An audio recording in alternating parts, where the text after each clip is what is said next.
Dans la première lecture proposée à notre méditation aujourd'hui, Anania, que nous connaissons sous le nom de Shadrach, Azaria, que nous connaissons sous le nom de Meshach, et Misaël, que nous connaissons sous le nom d'Abed-Nego, pour avoir refusé d'adorer les dieux babyloniens et la statue d'or érigée par Nabuchodonosor, sont jetés dans la fournaise de feu. Mais curieusement, ce trio gagnant chante et bénit Dieu dans ses flammes. Cette louange invite le Seigneur, à travers le quatrième homme, à descendre dans le feu. Nabuchodonosor le constate et s'en étonne. Je vois 4 hommes qui se promènent librement au milieu du feu. Je vois 4 hommes qui se promènent librement au milieu du feu. 4 hommes qui se promènent librement. Cet adjectif librement nous permet d'entrer dans l'évangile. Parce que l'évangile d'aujourd'hui parle de la liberté. Si vous demeurez dans ma parole, vous êtes vraiment mes disciples. Vous connaîtrez la vérité et la vérité vous affranchira. Une manière de nous dire qu'aujourd'hui, sur cette terre, tu veux marcher, te promener librement au milieu du feu de ce monde, du feu allumé par Satan. Vis dans la vérité. Si tu vis dans la vérité, tu te promèneras librement au milieu du feu. Vous connaîtrez la vérité et la vérité vous affranchira. La vérité vous rendra libre. En vérité, je vous le dis, leur répliqua Jésus, quiconque se livre au péché est esclave du péché. Il lui est difficile de marcher librement au milieu du feu. Dans ce monde est un feu. Or, l'esclave ne demeure pas toujours dans la maison. Le Fils y demeure toujours. Si donc le Fils vous affranchit, si donc le Fils vous libère, vous serez réellement libre. Jean 8, 31 à 36. Ce matin donc, l'appel du Seigneur est que nous soyons réellement libres. Même au milieu du feu, même dans ce monde enflammé, que nous soyons libres. Que nous soyons libres. Comme Shadrach, Meshach et Abed-Nego, jetés dans le feu, ils y marchaient librement. Mais avant ça, le roi Nabuchodonosor leur a dit de se prosterner, le texte est très bien écrit, se prosterner et d'adorer la statue d'or. Eux refusent de se prosterner, d'adorer cette statue d'or.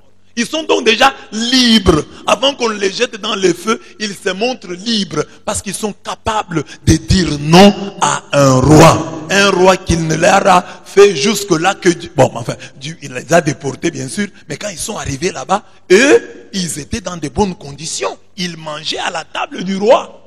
Quelqu'un qui mange à la table du roi, et le roi lui dit, prosterne-toi devant cette statue d'or. Beaucoup hésiteraient.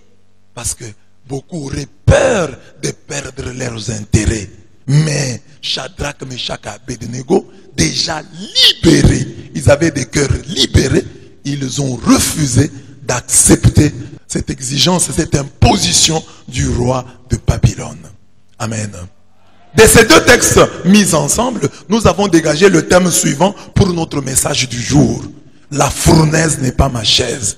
Notre objectif est qu'à l'issue de cet enseignement, chacun de nous soit capable d'affronter victorieusement le feu que Satan allume en sa vie. Affronte victorieusement le feu que Satan allume en ta vie. Ce feu, ce sont certes les persécutions et les attaques dont nous sommes victimes, mais aussi les tentations et les occasions de péché à travers lesquels Satan veut faire de nous ses esclaves. Donc c'est ça l'appel. Ne t'installe pas dans une situation. Ne dis pas c'est ça ma vie. Ne dis pas c'est comme ça que je suis. Non. Sors de la fournaise. Même si tu y es à l'aise. Même si tu es à l'aise dans la fournaise, tu as déjà trouvé normal. Même si tu l'as normalisé, sors de la fournaise. Shadrach, Meshach et Abednego, jetés dans le feu, n'y sont pas restés. Ils en sont sortis. Sors aussi de la fournaise. La fournaise n'est pas ta chaise. Ne reste pas dans la souffrance. Ce matin, Jésus te dit, sors. Ce matin, Jésus te dit, sors du péché, sors de la misère, sors de la souffrance, sors de la mort, sors. La fournaise n'est pas ta chaise. Même si Dieu te donne la résistance dans la fournaise, ne reste pas. Ne reste pas dans la fournaise. Je suis locataire. Non, c'est comme ça que je suis. Sors de cette vie de locataire. Sors de cette vie de malade. Oh, moi je suis un malade. Tout le monde sait que je suis un malade. La fournaise n'est pas ta chaise. Oh, moi je suis un pécheur. Tout le monde sait que je suis orgueilleux. Tout le monde sait que je suis colérique. Sors de cette fournaise de la colère. Tout le monde sait que moi, je suis impoli. Tout le monde sait que je suis ingrat. C'est comme ça que je suis. Ou vous m'acceptez, ou vous me rejetez. C'est à prendre ou à laisser. Sors de cette situation. Même ma femme sait que je suis impudique. Même mon mari sait que je suis insoumise. C'est comme ça que Dieu m'a créé. Non, non, non, non. Dieu, quand il t'a créé, il vit que tout était bon. Tu dois être bon. Tu dois être bonne. Sors de la fournaise du péché. Sors de la fournaise de la souffrance. Sors de la fournaise de la misère. Dieu ne veut pas cela. Dieu veut te voir libre. Amen. Amen. Voilà. C'est là l'enseignement. Premier point. Accepter de sortir de notre zone de confort. Shadrach, Meshach, Abednego et Daniel arrivent à Babylone. Ils sont bien. Ils mangent à la table du roi. Le roi les trouve 10 fois supérieurs à ses magiciens et à ses devins. Daniel 1, 19 à 20. Ils sont bien. Ils vivent dans le confort. Mais la Bible dit, il y a un temps pour tout. Et la Bible commence toujours par ce qui est négatif. Un temps pour ce cas ici, Ecclésiaste 3, un temps pour pleurer et un temps pour rire. Un temps pour gémir et un temps pour danser. Ecclésiaste 3, 4. Mais, pour Shadrach, Meshach et Abednego, ils ont quitté leur pays en pleurant. Ils sont arrivés à Babylone, ils ont commencé à chanter. Ils étaient à la table du roi. Ils étaient honorés. Ils étaient parmi les notables. Ils mangeaient à la table du roi étant des notables. Et, tout d'un coup, maintenant, le roi sort une loi. Vous devez adorer ma statue d'or. Ah, nous avions déjà la joie. Nous mangeons déjà à la table du roi. Mais maintenant, regardez l'épreuve. Dieu te demandera toujours de sortir à un certain moment de ta zone de confort. Il y a un moment où tu es chrétien tranquille, mais il y a des moments où des questions te seront posées. Des moments où tu devras opérer des choix entre la statue d'or et El Gibor. Tu auras à choisir entre le Dieu fort et ton confort. Ou bien tu choisis le confort, ou bien tu choisis le Dieu fort. Et ces jeunes gens ont choisi le Dieu fort. Nabuchodonosor leur dit, mais si je vous jette dans le feu, quel Dieu vous délivrera? Et ils disent, bon, si Dieu nous délivre, gloire à lui. S'il ne nous délivre pas, gloire à lui. Mais sache une chose, nous n'adorerons pas ta statue d'or. Nous acceptons de perdre nos intérêts, de perdre l'avantage que nous avons à manger à ta table. Nous sommes prêts à sacrifier cela, mais nous n'allons pas sacrifier notre foi. Nous n'allons pas sacrifier notre alliance avec Dieu. Quoi que tu nous donnes, tout ce que tu nous as donné ici ne vaut pas l'alliance que nous avons avec Dieu. Nous sommes prêts pour ces dieux-là à tout sacrifier. Parce que nous sommes libres. Dieu nous a déjà affranchis. Même si nous sommes ici en déportation. La fournaise n'a pas commencé le jour où on les a jetés. La fournaise a commencé le jour où on les a déportés. Ils se sont retrouvés sur une terre étrangère où on pouvait leur imposer n'importe quoi. Mais ils devaient être libres. Ils ont dit, nous sommes prêts à sortir de notre zone de confort si on nous demande de renoncer à notre Dieu. Nous n'allons pas renoncer à Dieu pour sauvegarder notre petit confort. Nous préférons perdre le confort et garder le Dieu fort. C'est ce que Dieu te dit aussi. Tu sors avec le mari d'autrui. C'est du confort. Mais tu as renoncé au Dieu fort. Tu es quelque part dans une entreprise, tu travailles, tu voles, tu as le confort, mais tu as tourné le dos au Dieu fort. Entre le Dieu fort et le confort, tu choisis quoi? Dis à Dieu ce matin, entre toi et le confort, je te choisis, ô Dieu fort, car je sais que tu me donneras ce confort-là. Toi qui me donnes le réconfort, tu me rendras fort et tu me donneras le confort que je perds. Tu me le donneras au centuple. Si je perds le confort que me donne ou que semble me donner, la courte joie que semble me donner le péché, ô Dieu de gloire, toi tu es capable de te manifester dans ma vie comme le Dieu fort, comme le Dieu fort, comme le Dieu fort. Regarde les sacrifices de tes enfants qui ont renoncé au confort que leur offrait le diable. Oh Dieu de gloire, manifeste-toi dans leur vie comme le Dieu fort, comme le Dieu fort. Ne pas faire de la fournaise sa chaise, c'est ne plus se contenter de sa résistance au feu.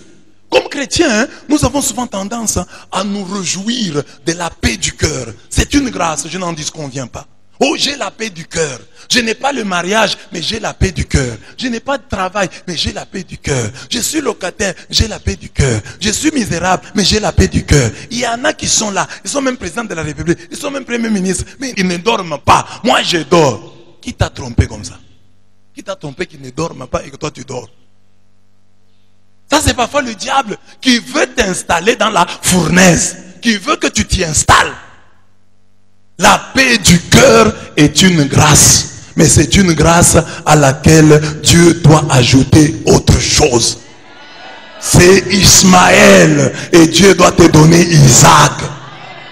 Oui, la paix du cœur est une grâce, mais à cette grâce, il faut ajouter une autre. Oh, je suis en train de survivre. Non, Dieu ne t'a pas appelé pour survivre. Tu dois vivre. Ne fais plus semblant. Il y a des gens qui souffrent, mais ils sont résistants au feu. Ils font semblant. Regarde le voisin là. Il fait semblant d'être bien. Il fait semblant d'avoir de l'argent. Il fait semblant d'avoir quelque chose. Il n'a rien, mais il fait semblant. Toute sa vie, il ne fait que semblant. Appelle-le et demande-lui $100. Tu vas entendre la réponse de l'homme qui fait semblant. Bon, ça tu peux me demander, j'en avais mais je n'en ai plus. Bon, je vais te donner à la fin du mois. Tu fais semblant. Parce qu'il n'y a personne, quand on lui demande $100, qui va dire, ah moi je vais trouver $100 où je n'ai pas l'argent, je suis pauvre. Tout le monde essaiera de donner une réponse qui montre quand même qu'il vit dans un certain confort. En toi tu as demandé en retard, en toi si tu m'avais dit avant, en toi si tu m'avais... Alors que tu n'en as pas. Félicitations pour ta résistance dans le feu. C'est ça que nous les Africains, nous nous glorifions. Les Congolais, nous souffrons. Nous n'avons pas d'argent. Nous n'avons pas d'entreprise. Le pays ne marche pas bien. Mais nous sommes forts. Nous sommes forts. Nous ne mourrons pas. C'est la grâce de Dieu. C'est très bien. Mais le Dieu de Shadrach, Meshach et Abednego doit te faire sortir de cette fournaise. Parce que tu as chômage plus paix du cœur. C'est déjà quelque chose. Célibat plus paix du cœur, c'est quelque chose. Pauvreté plus paix du cœur, c'est quelque chose. Le Dieu de Shadrach et de Meshach et d'Abednego dit, je suis capable de te donner le travail et la paix du cœur, le mariage et la paix du cœur, une vie pleine et plus la paix du cœur. Ne te contente pas de la paix du cœur. Dis à Dieu, toi qui donnes la paix du cœur, tu me l'as déjà donné, donne-la moi et ajoute à cette paix du cœur la richesse, la gloire, la sainteté. Ajoute toutes les autres grâces dont j'ai besoin. Je ne peux pas me contenter de survivre, je dois vivre. Je ne dois plus faire semblant, je dois vivre. Et le temps court, jour contre nous, mes bien-aimés. Et regardez, nous sommes déjà vers la fin du mois de mars. Bientôt 2021 va se terminer. Nous avons perdu 2020 avec le coronavirus. Maintenant, le corona est toujours là. Nous aurons donc 2 ans dévorés par les sauterelles. 2 ans dévorés par le corona. On ne sait pas même si on va s'arrêter à 2 ans. Bien-aimés dans le Seigneur. Mais il y a des gens qui dans ces circonstances prospèrent, qui sortent de la fournaise et qui prospèrent. Tu peux aussi sortir de cette fournaise et prospérer. Le temps est compté, mes bien-aimés. Ne dis pas, oh non, j'ai la paix du cœur, ça me suffit. Même si non, non, non, non, non. Ayez la paix du cœur et toutes les grâces dont tu as besoin. Ne te contente pas de la louange dans la prison. Shadrach, Meshach et Abednego sont jetés dans la fournaise de feu. Ils sont dans la fournaise. Mais au lieu de pleurer, ils sont forts. Ils louent Dieu. Béni sois-tu Seigneur, Dieu de nos pères, à toi louange et gloire éternellement, à toi louange et gloire éternellement. Ça c'est dans le feu. Dans le feu ils chantent. Ce sont des saints. Dans le feu, ils n'ont pas à manger, ils n'ont pas à boire. Le feu les brûle, mais ils louent Dieu. Béni sois-tu Seigneur. C'est comme ça que toi tu es. Regarde, tu n'as rien, tu es venu ce matin. Tu n'as rien, tu pries. Tu n'as rien, tu loues Dieu. Tu n'as rien, tu le glorifies. Tu n'as rien, tu l'adores. Tu es comme Shadrach et Meshach et Abednego. Mais le film ne doit pas se terminer ainsi. Tu dois sortir de la fournaise. La fournaise n'est pas ta chaise. Il faut que tu fasses une autre louange en dehors de la prison. Parce que Paul et Silas étaient aussi dans la prison. Ils ont loué Dieu. Il y a eu tremblement de terre, ébranlement du fondement de la prison. Il y a eu ouverture de portes et brisement de chaînes. Quand tu loues Dieu, quelque chose doit se passer. Shadrach, Meshach et Abednego, quand ils ont loué Dieu dans le feu, quelque chose s'est passé. Tu souffres, tu loues Dieu, c'est bien. Mais sors du feu. Sors du feu. Que la louange te sorte du feu. Que tu te retrouves en dehors du feu. Parce que tu louais Dieu dans le feu. Ta louange ne doit pas s'éterniser dans le feu. Tu dois sortir du feu. Tu dois sortir du feu. Shadrach, Meshach et Abednego ne sont pas morts dans le feu. Ils en sont sortis. Paul et Silas ne sont pas restés dans la prison. Ils en sont sortis. Sors aussi. Tu loues Dieu. Qu'il y ait tremblement de terre. Qu'il y ait ébranlement des fondements de la prison. Qu'il y ait ouverture des portes. Et que les chaînes tombent. Et que tu sortes libre. Que tu sortes libre. Nous nous préparons à Pâques. Jésus n'est pas resté au fond de la tombe. Jésus est sorti du tombeau libre et vainqueur. Ne te contente pas. Tu dois chanter le cantique du Seigneur sur ta terre. Tu ne dois pas te contenter de chanter le cantique de l'Éternel sur une terre étrangère. La Bible dit, quelqu'un parmi vous souffre-t-il qu'il prie? Quelqu'un est-il joyeux qu'il entonne un cantique? Il faut que tu entonnes aussi un cantique parce que tu es joyeux. Entonne aussi des cantiques parce que tu es joyeux. Parce que tu es joyeux. Dans la Bible, dans 2 Rois 3, 15 à 17, on y dit que après 7 jours de marche, l'eau vint en manquer, il n'y avait pas d'eau. Le prophète Élisée dit, maintenant, amenez-moi un musicien. Or, comme les musiciens jouaient, la main de Dieu fut sur lui. Le musicien a joué et une prophétie est sortie. Ainsi parle le Seigneur. Creusez dans cette vallée de fosses et de fosses. Car ainsi parle le Seigneur. Vous ne verrez pas de vent. Vous ne verrez pas de pluie. Et cette vallée se remplira d'eau. Et vous boirez, vous, vos troupeaux et vos bêtes des hommes. Quand le musicien a joué de la musique, le prophète est entré en transe et il a prophétisé qu'il y aura une pluie abondante, que les gens devraient creuser de fosses et de fosses, et que cette pluie sera une pluie étonnante, sans vent. Une pluie, vous aurez de l'eau, non, vous aurez de l'eau, il y aura de l'eau. Il dit, creusez, vous aurez de l'eau. Mais l'eau là ne viendra ni du vent, ni de pluie. Mais cette vallée se remplira d'eau. Donc sans signe avant-coureur, sans signe précurseur, sans ce que vous dites, bon, il y a quand même une avant. Non, non. Tout d'un coup, Dieu vous bénira. Tout d'un coup, vous sortirez de la fournaise. Tout d'un coup, tout d'un coup, tout d'un coup, Amen. Que cela arrive. Parce que tu avais l'argent et tout d'un coup, tu es devenu pauvre. Tu étais en bonne santé et tout d'un coup, tu es tombé malade. Qu'aujourd'hui aussi, tout d'un coup, tu sortes de la misère. Tu sortes de la souffrance. Tu sortes du péché. Parce que tu es tombé dans le péché tout d'un coup. Tu n'as pas pris une semaine pour tomber. Un jour, tu es tombé dedans. Un jour, tu es tombé dans la misère. Alors, un jour aussi, sors. Sors. Tu n'as pas besoin de 3 mois. Sors aujourd'hui. Sors. La fournaise n'est pas ta chaise. La fournaise n'est pas ta chaise. La tombée n'est pas ton tombeau.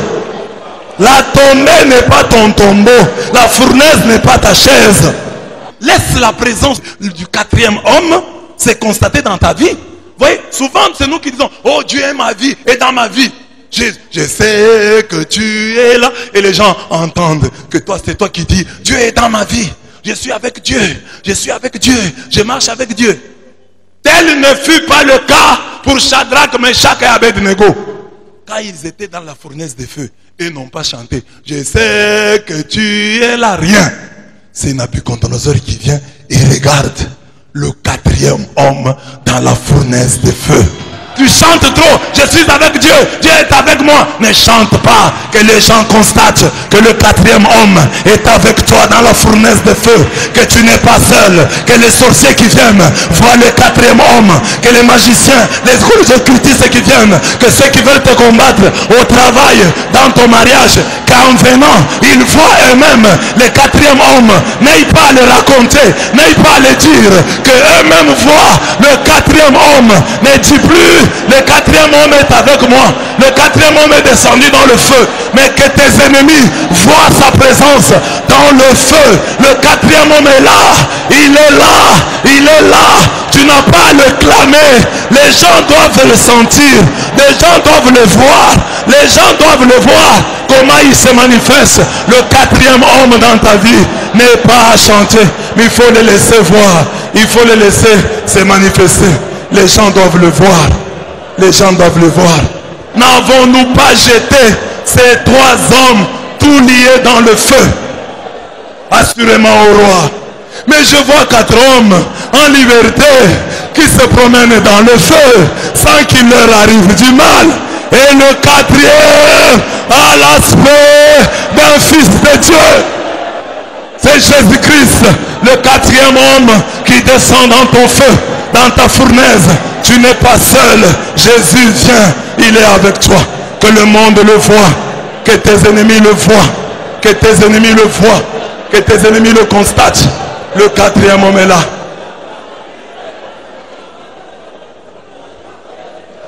Amen. Ne clamons plus la présence de Dieu en nos vies, mais réclamons pour que cette dernière soit puissante, agissante et glorieuse. Ne défendons plus la présence de Dieu en nos vies. Laissons Dieu rendre sa présence agissante en nos vies. Alors, la finale du texte dit ceci. Shadrach, Meshach et Abednego, serviteurs du Très-Haut, sortez et venez ici. Ça c'est Nabucodonosor qui dit. Sortez et venez ici. Alors du milieu du feu sortirent Shadrach, Meshach et Abednego.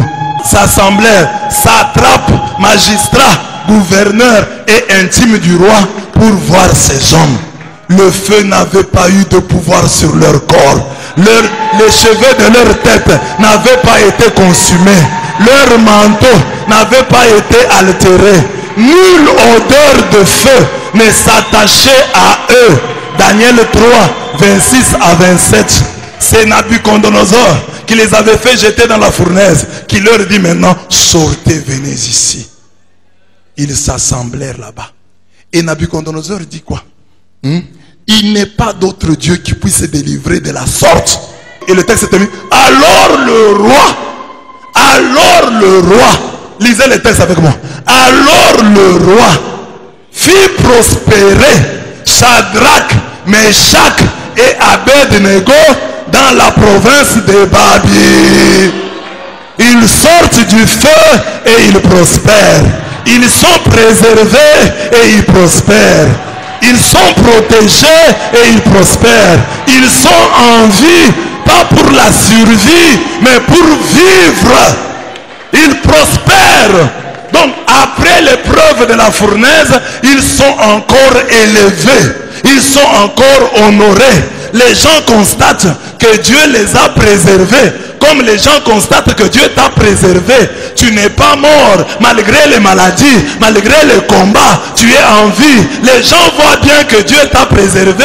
Le feu ne t'a pas brûlé. Le feu ne t'a pas tué. Les sorciers ont tout fait pour te tuer. Ils n'y arrivent pas. Ils n'y arrivent pas. Tu dois sortir et prospérer.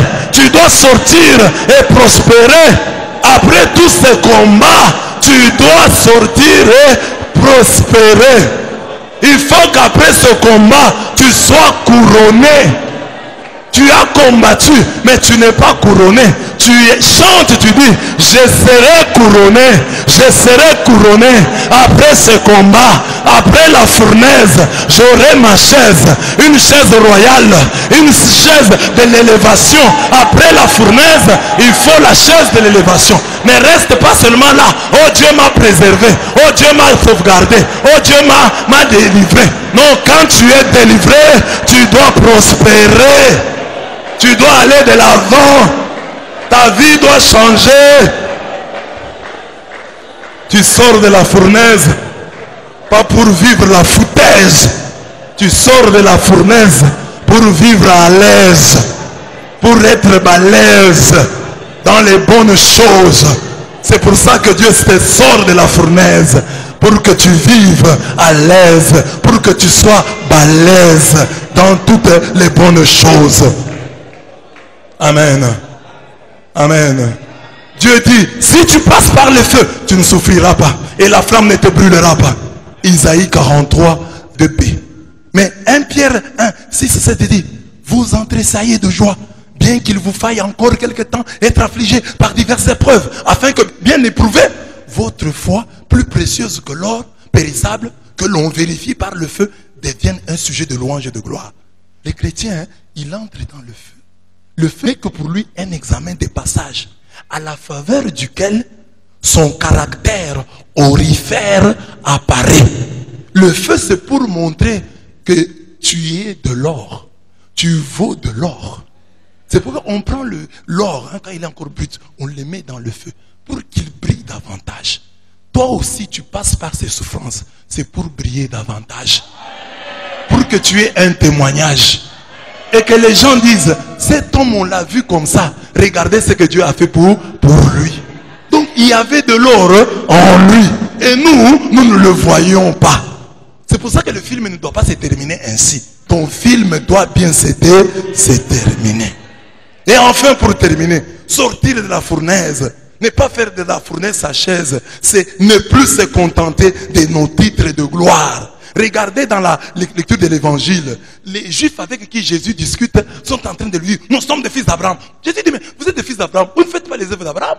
Vous vous contentez de votre titre de gloire. Nous sommes des baptisés, nous sommes des fils d'Abraham, nous sommes des filles de Marie, nous sommes des fils de Marie. Ne vous contentez pas de vos titres de gloire. Vivez-les, expérimentez-les. Hein? Vous êtes fils d'Abraham, accomplissez les œuvres d'Abraham. Et un fils d'Abraham demeure dans la maison. Tu dois demeurer dans la maison. C'est-à-dire que le péché ne t'éloigne pas de Dieu. Tu as péché, tu es dans le feu. Mais eux, dans le feu, ils ont chanté. Hein? Dans le feu, ils ont continué à chanter. Seigneur, nous sommes des pécheurs, mais nous sommes tes enfants. Ne fuis pas Dieu à cause de ton péché. Ne fuis pas la maison de ton père à cause de ton péché. Aime la maison de ton père malgré tes péchés. Même si on te les rappelle à tout moment, tu es le fils de la maison. On dit, le fils demeure dans la maison. Laisse la parole du Christ pénétrer en toi. Celui qui n'est pas esclave, la parole de Dieu demeure en lui. Fais les œuvres d'Abraham. Fais comme Abraham. Parmi les œuvres d'Abraham, on peut citer quoi? Son obéissance inconditionnelle. Qui le fit quitter son pays vers l'inconnu. Hein? Sa disposition à offrir son fils unique. Sa foi qui le fit espérer contre toute espérance. Il était âgé mais croyant en Dieu. Son versement généreux de la dîme qu'il inventa. C'est lui l'inventeur de la dîme. L'accueil chaleureux qu'il réserva aux anges venus chez lui. Abraham, on ne le voit pas dans l'histoire des critiques, hein, dans l'histoire des calomnies, dans l'histoire des médisances. Abraham n'est pas là. Dans l'histoire, il n'est pas dans l'histoire sale. Alors, tu es fils d'Abraham, ne te contente pas de ce titre, mais hein, montre par tes œuvres, par les œuvres, fais les œuvres d'Abraham ton père. Ne cherche pas à tuer celui ou ceux qui te disent la vérité. Ne cherche pas à les tuer. Jésus dit, mais vous êtes des enfants d'Abraham, vous voulez me tuer pourquoi? Parce que je vous ai dit la vérité. Il ne faut pas que comme chrétien, votre pasteur puisse vous dire, suis-je devenu votre ennemi en vous disant la vérité? Tu viens à l'église, tu te dis fils d'Abraham, le père de croyants, et tu ne veux pas qu'à l'église on te dise la vérité. Tu veux que l'église parle de tout sauf de ce que tu es véritablement. Or Jésus dit, si le Fils vous a franchi, vous serez réellement libre. On dit, la vérité vous affranchira. Le mensonge vous retiendra dans l'esclavage. Bien-aimés dans le Seigneur, l'appel du Seigneur pour nous ce matin est interpellant. L'appel du Seigneur ce matin est fort. Le Seigneur te dit, ne dis pas, c'est comme ça que je suis. Jésus vient te libérer aujourd'hui. Il t'arrache toute raison de rester en ta dorée prison. Tu n'as plus de raison de rester dans la prison. Parce qu'il y a un libérateur qui est venu. Il y a le 4e homme qui est descendu. Jésus te crie, sors, sinon c'est la mort. Sors de cette fournaise, même si tu y vis à l'aise, de cette fournaise du péché. Sors, même si tu y vis à l'aise, même si tu y es habitué, ça va te tuer. Sors, sinon c'est la mort. Décide de sortir ce matin de cette fournaise. Ne dis pas, c'est mon caractère. Ce langage te conduira en enfer. N'emporte pas ton orgueil jusqu'en ton petit cercueil. N'emporte pas ton orgueil jusqu'en ton petit cercueil. C'est le moment de dire, je sors parce que le Dieu qui est fort me dit, me l'ordonne. Et je le fais ce matin. Et je le fais ce matin. Amen. Amen. Que Dieu vous bénisse. La fournaise n'est pas ma chaise et je refuse d'y vivre à l'aise. La fournaise n'est pas ma chaise et je refuse d'y vivre à l'aise. Je me complais dans la boue du péché, que ta main vienne me repêcher. La fournaise n'est pas ma chaise et je refuse d'y vivre à l'aise. Viens mettre fin à la galère, des abonnés à la misère. La fournaise n'est pas ma chaise et je refuse d'y vivre à l'aise. Mets un terme à la courte et fausse joie de ceux qui se sont éloignés de toi. La fournaise n'est pas ma chaise et je refuse d'y vivre à l'aise. J'ai besoin de ta grâce pour sortir de la crasse. La fournaise n'est pas ma chaise et je refuse d'y vivre à l'aise. Souvent frappé par les maladies, je veux vivre sur terre mon paradis. La fournaise n'est pas ma chaise et je refuse d'y vivre à l'aise. Merci pour la force des célibataires, trouve-leur maintenant des partenaires. La fournaise n'est pas ma chaise et je refuse d'y vivre à l'aise. Les gens vilipendent trop mes prières, qu'ils voient briller aujourd'hui ma lumière. La fournaise n'est pas ma chaise et je refuse d'y vivre à l'aise. Merci pour la foi des couples sans enfants, introduis-les dans le cercle des parents. La fournaise n'est pas ma chaise et je refuse d'y vivre à l'aise. Libère-nous du règne du ciel, donne-nous de nous habituer au miel. La fournaise n'est pas ma chaise et je refuse d'y vivre à l'aise. Que notre puissante louange suscite l'intervention des anges. La fournaise n'est pas ma chaise et je refuse d'y vivre à l'aise. Que ceux qui se sont moqués de nos chutes voient et profitent des fruits de nos luttes. La fournaise n'est pas ma chaise et je refuse d'y vivre à l'aise. Que les traces de mon fructueux carême soient la confirmation de mon saint baptême. La fournaise n'est pas ma chaise et je refuse d'y vivre à l'aise. Gloire au Père, au Fils et au Saint-Esprit. Comme il était au commencement, maintenant et toujours, dans les siècles des siècles. Amen. La fournaise n'est pas ma chaise et je refuse d'y vivre à l'aise. Amen.